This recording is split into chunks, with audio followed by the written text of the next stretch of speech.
نہیں لینا، 8-10 ہزار جو میری تنخواہ ہے وہ لینا، میری زندگی میں انٹرفیئر نہیں کر سکتے ہیں، اب روک نہیں سکتے۔ سبحان اللہ۔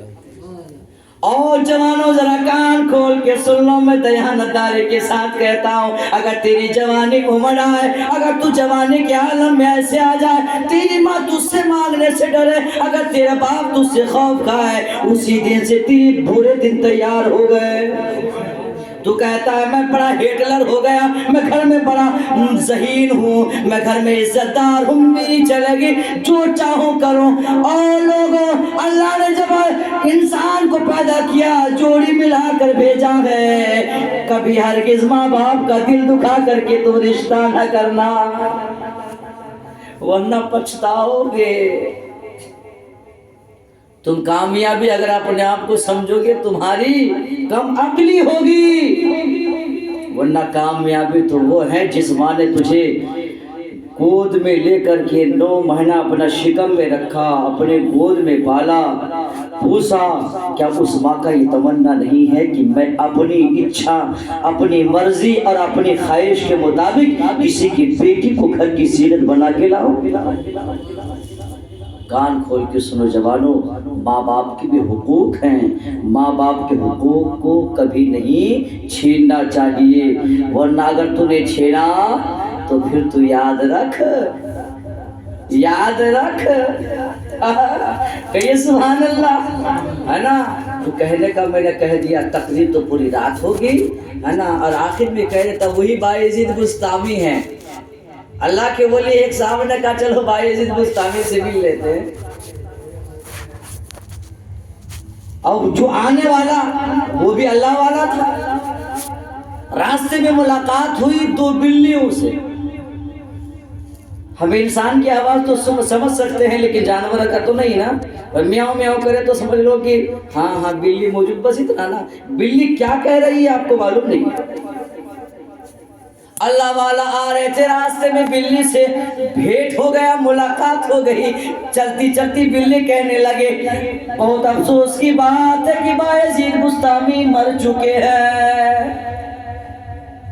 بایزید بستامی اللہ کے ولی مر چکے ہیں، وہ وفات پا چکے ہیں، وصال کر گئے ہیں۔ اللہ والے جا رہے تھے، دل میں کھٹکا ہوا، جن کے لیے جا رہے ہیں انہی کے بارے میں بات شیر ہے، وہ مر چکے ہیں، اب کیوں جائے؟ پھر ارادہ تو کیے نکلے تھے، کہا چلو پہنچ کی جنازہ میں شامل ہو جاؤ،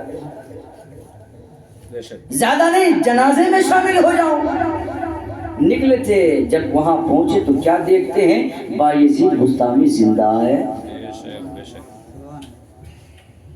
بلیوں نے آپس میں بات کی، اللہ والا نے سنا، لیکن جب دیکھے تو زندہ ہے، تو کہا سلام دعا ہے کہ حضرت میں نے تو سنا ہے 2 بلی آپس میں بات کر رہی تھی کہ بایزید مر چکے ہیں، یہ کیسی بات ہے؟ تو بایزید کہنے لگے لوگوں یہ غلط نہیں صحیح ہے، اس لیے کہ آج رات میری نماز تہجد چھوٹ گئی ہے۔ اللہ اکبر، جب ایک اللہ والے کی نماز تہجد چھوٹ جاتی ہے تو یہ معاملات درپیش ہوتے ہیں۔ اور آج حضرت انسان تو اپنے آپ کو کامیاب کہتا ہے، اس لیے کہ تو نے اچھے اچھے محلات بنا دیا ہے، تو نے اپنے آپ کو کامیاب سمجھنا لگا، اس لیے کہ معاشرے میں آپ کی عزت ہونے لگی ہے، اپنے آپ کو بڑا کامیاب سمجھتا ہے، تیرے 5 6 بیٹے ہیں اس لیے تو اپنے آپ کو کامیاب سمجھتا ہے۔ بھلا تو اپنے آپ کو سمجھ کامیاب، آپ کامیاب نہیں ہو جب تک کہ اللہ تجھے کامیاب نہ کہہ دے، اور اللہ اسی کو کامیاب کہے گا جو اللہ کا ہوگا، ہے نا؟ جو خدا کا ہو گیا وہ کامیاب ہے، جو اللہ کے قریب ہو جائے، رسول اللہ کی شریعت کے قریب ہو جائے، جو شریعت متین کے قریب ہو جائے وہی کامیاب ہے۔ تو میرے 2 میسیج ہوئے، جوانا میری مانو، شریعت کے مانو، ماں کو کبھی، اور یہ ماں بھی بہت بڑی چیز ہوتی ہے، جب وہ بچپنے میں ہوتی ہے تو باپ کی بخشش کا ذریعہ ہے، جب بچپنے میں ہو، جب دنیا میں آئے تو اللہ کے رسول فرماتے ہیں بیٹیاں رحمت ہے،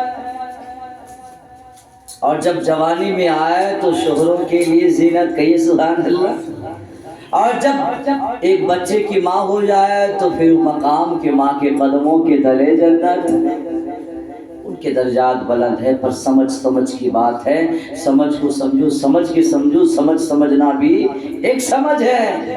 جو نہ سمجھے او میرا بھیا میری نظر میں وہ نہ سمجھ ہے۔ آپ نہ سمجھ نہ بننا، سمجھدار بننا۔ مولانا شمس رضا نے جب آپ کو بلایا ہے یہ پیغام عام کرنا، صبح و شام کرنا، جب آنکھ کھولے تو رب کو یاد کرنا، نماز پڑھنا، ہے نا۔ اللہ کی بارگاہ میں دعا ہے مولا ہم سبوں کو سننے سے زیادہ اس پہ عمل کی توفیق عطا فرمائے۔ ہم سب گناہوں سے توبہ استغفار پڑھ لیجئے۔ استغفر اللہ رب من